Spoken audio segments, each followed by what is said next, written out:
Hello my dear students, हम chapter 4 start कर रहे थे स्ट्रक्चर ऑफ एटम। काफ़ी कुछ डिस्कस कर लिया हमने एटम्स के बारे में। इलेक्ट्रॉन, प्रोटॉन, न्यूट्रॉन, इसके सब एटॉमिक पार्टिकल्स देख लिए और कैथोड एक्सपेरिमेंट देख लिया था हमने कि जो कि किया गया था जे थॉमसन के द्वारा, जिसमें कि हमें इलेक्ट्रॉन की डिस्कवरी हुई। और कैनाल रेस देख लिया था जो कि डिस्कवरी इससे हुई थी, किसकी, प्रोटॉन की डिस्कवरी हुई थी। और ठीक है, प्रोटॉन की डिस्कवरी ई गोल्डस्टीन ने की थी। और नाउ हम डिस्कस करेंगे कुछ क्वेश्चंस जो कि आपके एनसीईआरटी के हैं और जिससे एग्जाम में पूछा जाता है। क्वेश्चन 1 है, एक मिनट, ठीक है। क्वेश्चन 1 है कि व्हाट आर कैनाल रेज। जो हम डिस्कस कर चुके हैं, canal rays are positively charge rays, ठीक है। और पॉजिटिवली चार्ज रेज है ये, और जिसकी वजह से डिस्कवरी हुई थी, led to discovery of proton, ठीक है। जिसकी वजह से डिस्कवरी हुई किसकी, प्रोटॉन की डिस्कवरी हुई। क्लियर है, आएगा 2 मार्क्स में, तो कर लोगे ना। सेकंड क्वेश्चन है कि कोई एटम है, उसमें क्या है कि एक इलेक्ट्रॉन है और एक प्रोटॉन है, तो बताओ क्या उस एटम में चार्ज होगा या नहीं होगा। अब देखो, कोई भी एक एटम है, ठीक है। एक एटम में क्या बोला उसने, एक इलेक्ट्रॉन है। इलेक्ट्रॉन कौन सा चार्ज होता है, इलेक्ट्रॉन होता है नेगेटिव, तो एक इलेक्ट्रॉन है तो -1। और क्या है उसमें, एक प्रोटॉन है। तो उस एटम में एक समझो एक बॉक्स है, तो उसमें एक 2 बॉल होगी ना, तो उसको दोनों को ऐड करेंगे। सेम ऐसे एक इलेक्ट्रॉन है, ऐड कर दो। और एक क्या है उसमें, एक प्रोटॉन। प्रोटॉन क्या होता है, पॉजिटिव चार्ज होता है। तो क्या होगा, -1 और प्लस प्लस प्लस ही होगा, +1 कैंसिल हो गया, कितना आ गया, 0। सब्ट्रैक्शन हो गया ना, तो इसलिए इसमें कोई भी चार्ज नहीं होगा, तो क्या होगा, नो चार्ज। समझ में आ गया, ये चार्ज इलेक्ट्रॉन था, ये प्रोटॉन था। अब हम, ये क्वेश्चन आएगा थर्ड, ये पिछली बार आया भी था कि आपको 3 सब एटॉमिक पार्टिकल बताने हैं एटम की। तो हम पढ़ चुके हैं 3 सब एटॉमिक पार्टिकल क्या है, 3 थे, इलेक्ट्रॉन, प्रोटॉन और न्यूट्रॉन। इलेक्ट्रॉन नेगेटिव चार्ज होता है, प्रोटॉन पॉजिटिव होता है, न्यूट्रॉन नो चार्ज। समझ में आ गया।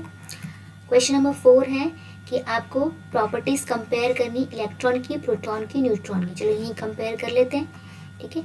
जो आपको एग्जाम में, अब इसके पॉइंट बना लेना आराम से, इलेक्ट्रॉन, प्रोटॉन, न्यूट्रॉन की प्रॉपर्टीज़ के बारे में। तो पहले तो सबसे हम पढ़ते आ रहे हैं किसके बारे में, चार्ज के बारे में।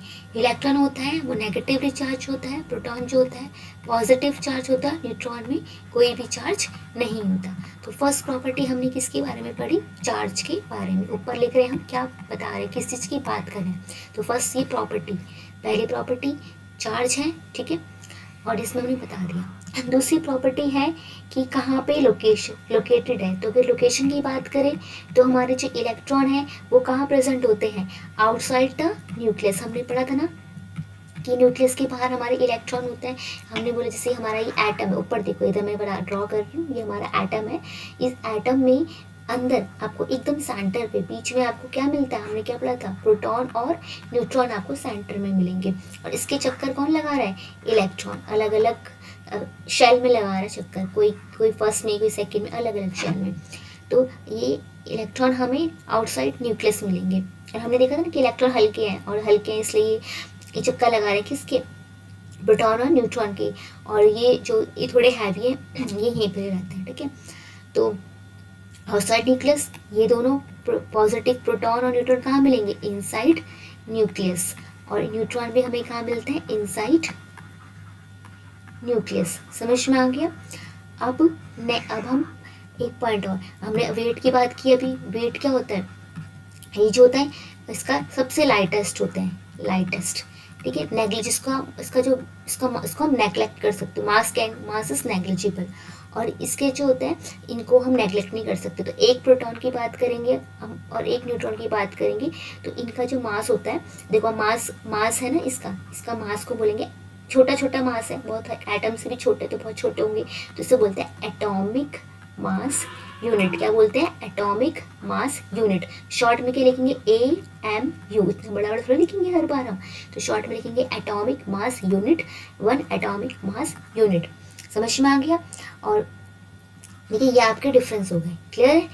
अब हम ये लिख लेना। अब हम पढ़ते हैं मॉडल्स कि कैसे हमारी डिस्कवरी हुई, एटम की जब डिस्कवरी हुई तो कैसे पता लगा कि एक एटम है, ये एटम का स्ट्रक्चर जो हम बना रहे हैं इसमें ऐसा ही होता है कि जो एकदम बीच में इनसाइड ये न्यूक्लियस होता है, इस न्यूक्लियस में जो होता है आपको प्रोटॉन मिलेंगे और न्यूट्रॉन मिलेंगे और इलेक्ट्रॉन इसके आसपास घूमेंगे। ऐसा कैसे डिस्कवरी हुई? तो देखो, जब भी किसी चीज़ की डिस्कवरी होती है तो उसमें बहुत शुरुआत में बहुत कमियां होती है, धीरे धीरे करके कमियां सुधरती रहती है और फिर हमें अच्छी चीज़ मिलती रहती है। तो ऐसे ही हुआ, जो पहले साइंटिस्ट आए थॉमसन का आए थे, उन्होंने थोड़ा गलत बोला था, लेकिन जो अगर वो बोलते ही नहीं, पहले तो उन्होंने थॉमसन ने जे थॉमसन ने इलेक्ट्रॉन की डिस्कवरी की, फिर अगर वो बोलते ही नहीं कि इलेक्ट्रॉन प्रोटॉन की लोकेशन के बारे में तो कोई इतना सोचता भी नहीं। तो थॉमसन जी जब आए तो उन्होंने क्या बोला, उन्होंने बोला कि जो कि गलत था एकदम, लेकिन उन्होंने बोला कि वो आपको ध्यान रखना है। उन्होंने बोला कि समझ लो, हम ना अपने अपने जो एटम को पता है किस से कंपेयर करेंगे, अपने एटम को दो मॉडल से कंपेयर करते हुए बताया। एक तो उन्होंने बताया कि केक से, इसको बोलते हैं प्लम पुडिंग मॉडल, ठीक है। और दूसरा इसने अपने आप को इन्होंने कंपेयर किया एटम को, दूसरा इन्होंने किया वाटरमेलन से, तरबूज से, ठीक है। तो इन्होंने क्या बोला कि ऐसा समझ लो, मैं एग्जाम्पल समझा रही कि आपका ये वाटरमेलन है। वाटरमेलन जो होता है वो क्या होता है, तरबूज एकदम लाल लाल होता है, ठीक है। तो आपने काट दिया तरबूज को, पूरा काटा और ये पूरा पूरा रेड रेड है, तो पूरा तरबूज लाल होता है। जैसे आप तरबूज लेके आए, पूरा रेड होता है, पूरा पूरा पूरा पूरा रेड होता नहीं होता, ये पूरा आपका तरबूज रेड है। फिर आपने क्या किया, उसमें देखते हो कि दाने होते हैं, छोटे छोटे दाने होते हैं काले काले, तो ये छोटे छोटे काले काले दाने बना रही है, छोटे छोटे काले काले दाने होंगे, ठीक है। ऐसे ऐसे तरबूज में धसे होते हैं ऐसे करके। तो उन्हें तरबूज से कंपेयर किया और उन्हें बोला कि जैसे कि तरबूज में होता है, जैसे कि तरबूज में आपको दिखेगा कि तरबूज में आपको पूरा लाल दिखता है, जो लाल पूरा तरबूज होता है वो हमारा क्या, प्रोटॉन है, ठीक है। उन्होंने क्या बोला, प्रोटॉन है। उसने बोला ये पूरा लाल तरबूज है वो क्या, प्रोटॉन, पूरा लाल जो है ना। और जो इसमें उसके तरबूज के जो बीज है, जो तरबूज के बीज है वो क्या है, इलेक्ट्रॉन, क्या है, इलेक्ट्रॉन, ऐसा बोला। इसने बोला कि जैसे कि हम जब वाटरमेलन खाते हैं ना, जैसे हम वाटरमेलन खाते हैं उसमें उसके जो बीज होते हैं वाटरमेलन के अंदर धसे होते हैं, तो वाटरमेलन के अंदर उसके बीज धसे हैं। इसी तरीके से जो इलेक्ट्रॉन है वो प्रोटॉन के अंदर धसे हुए हैं, पूरा लाल पार्ट है प्रोटॉन और वैसी, और काला पार्ट जो बीज है वो इलेक्ट्रॉन।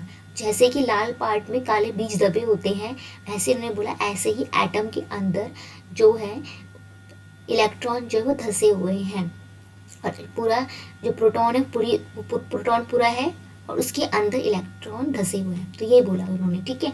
तो एक उन्होंने बोला कि जो स्फीयर है उसमें प्रोटॉन और इलेक्ट्रॉन का डिस्ट्रीब्यूशन है।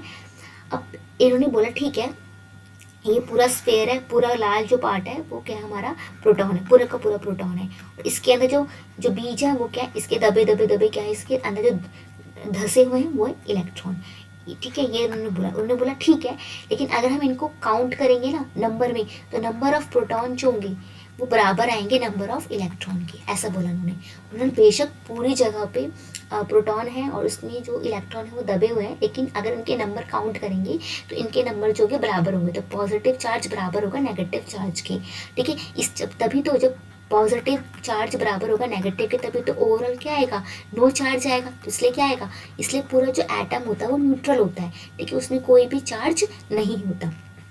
ये इन्होंने बताया, समझ में आ गया। इसको अपनी कॉपी में नोट डाउन कर लो पॉज करके। अब ये इसको समझाया गया है। अकॉर्डिंग टू थॉमसन क्या हुआ कि एक एटम जो होता है कंसिस्ट होता है पॉजिटिवली चार्ज स्फीयर से, और इलेक्ट्रॉन्स उसके अंदर एम्बेडेड होते हैं, धसे होते हैं। नेगेटिव पॉजिटिव जो होता है वो चार्ज जो होता है दोनों बराबर होता है, ठीक है। और इस वजह से पूरा का पूरा एटम क्या होता है, न्यूट्रल होता है, ठीक है। आगे समझ में। तो ये तरबूज का एग्जाम्पल लिया था, ये पूरा लाल पार्ट क्या बोला उसने, प्रोटॉन बोला, और ये बीच क्या बोले उन्होंने, इलेक्ट्रॉन बोले। लेकिन एक्चुअल में क्या होता है, अगर हम एक्चुअल में एटम का मॉडल देखेंगे तो बीच में होता है प्रोटॉन, और खाली प्रोटॉन नहीं होता, इसके साथ न्यूट्रॉन होता है। बीच में प्रोटॉन होता है बिल्कुल छोटे से पोर्शन, बहुत छोटे से पोर्शन में, और इलेक्ट्रॉन आसपास क्या होते हैं जो घूम रहे होते हैं, तो इलेक्ट्रॉन होते हैं ऐसे। लेकिन उन्होंने उल्टा बोला, ये ध्यान रखना, कभी कंफ्यूज मत होना। उन्होंने बोला जो लाल है पूरा का पूरा पूरा पूरा लाल जो है वो प्रोटॉन है, और जो इलेक्ट्रॉन है वो बीच है। ऐसे इसको केक से जब उन्होंने कंपेयर किया, उन्होंने बोला केक में जो आपका केक पूरा है ये क्या है, पूरा सरफेस प्रोटॉन है, और जो इसके अंदर आपने क्या डाले, ये चेरीज वगैरह डाले, ये सारे क्या है, जो ड्राई फ्रूट्स वगैरह, ये सारे क्या है, इलेक्ट्रॉन है, ठीक है। और अगर इनके नंबर काउंट करेंगे तो जो इलेक्ट्रॉन का नंबर ऑफ इलेक्ट्रॉन जो आएंगे वो बराबर आएंगे नंबर ऑफ प्रोटॉन के, इसलिए जितना जितना चार्ज नेगेटिव होगा उतना ही चार्ज क्या होगा, पॉजिटिव। तो ओवरऑल जो एटम होगा वो क्या होगा हमारा, न्यूट्रल होगा, ठीक है। तो थॉमसन का मॉडल समझ में आ गया। अगर एग्जाम में थॉमसन का मॉडल आया तो 3 मार्क्स में आएगा और आपको इस तरीके से एक्सप्लेन करना होगा, ठीक है। तो फर्स्ट मॉडल जो था वो first model of an atom to be put forward and taken into consideration. कोई भी चीज़ शुरुआत हुई है तो शुरुआत की गई है, थॉमसन जी ने की थी। तो थॉमसन ने क्या बोला था कि उन्होंने क्रिसमस पुडिंग से मतलब केक जो किया और वाटरमेलन से कंपेयर किया था। उन्होंने बोला था कि वाटरमेलन का जो खाने वाला रेड पार्ट होता है, ठीक है, वो हमारा पॉजिटिव होता है। एटम अगर उससे कंपेयर करें तो वो पॉजिटिव होता है। और ब्लैक सीड्स जो होते हैं वाटरमेलन की, उनको उन्होंने इलेक्ट्रॉन से कंपेयर किया जो कि उसके अंदर एम्बेडेड होते हैं।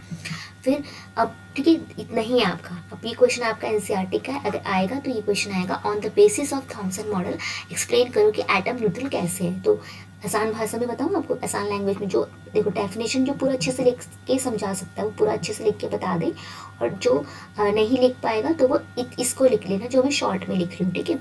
आप पहला उन्होंने बोला आंसर में, आप पहला पॉइंट लिखोगे कि उन्होंने बोला कि जो हमारा पॉजिटिवली चार्ज है, जो स्फेयर है, उन्होंने बताया कि जो हमारा स्फेयर है वो क्या है, पॉजिटिव चार्ज है, पॉजिटिवली चार्ज है।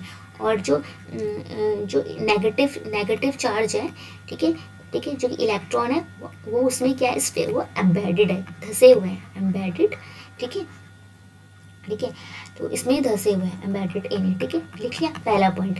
दूसरा पॉइंट उन्होंने बोला कि नंबर ऑफ जो इलेक्ट्रॉन है वो बराबर होंगे नंबर ऑफ प्रोटॉन के, जो बराबर होंगे तो इसका मतलब चार्ज ऑन इलेक्ट्रॉन जो होगा, चार्ज होगा नेगेटिव चार्ज होगा, क्योंकि जितने इलेक्ट्रॉन है उतने प्रोटॉन है, तो जितना नेगेटिव चार्ज होगा उतना ही क्या होगा, पॉजिटिव चार्ज होगा। तो देयरफॉर जो ओवरऑल जो होगा एटम होगा वो क्या होगा हमारा, वो न्यूट्रल होगा। एटम इज लगा लो, इज न्यूट्रल, ठीक है। ऐसे आप एग्जाम में लिख लेना तो आपको पूरे मार्क्स मिल जाएंगे और इजी लैंग्वेज में भी हो जाएगा, ठीक है। तो आज के लिए इतना ही। अच्छे से थॉमसन मॉडल को पूरा एक बार रिवाइज कर लो, इसके नोट्स बना लो, कॉपी में लिख लो और एक बार रीडिंग कर लो, ठीक है। That's all for today, thank you.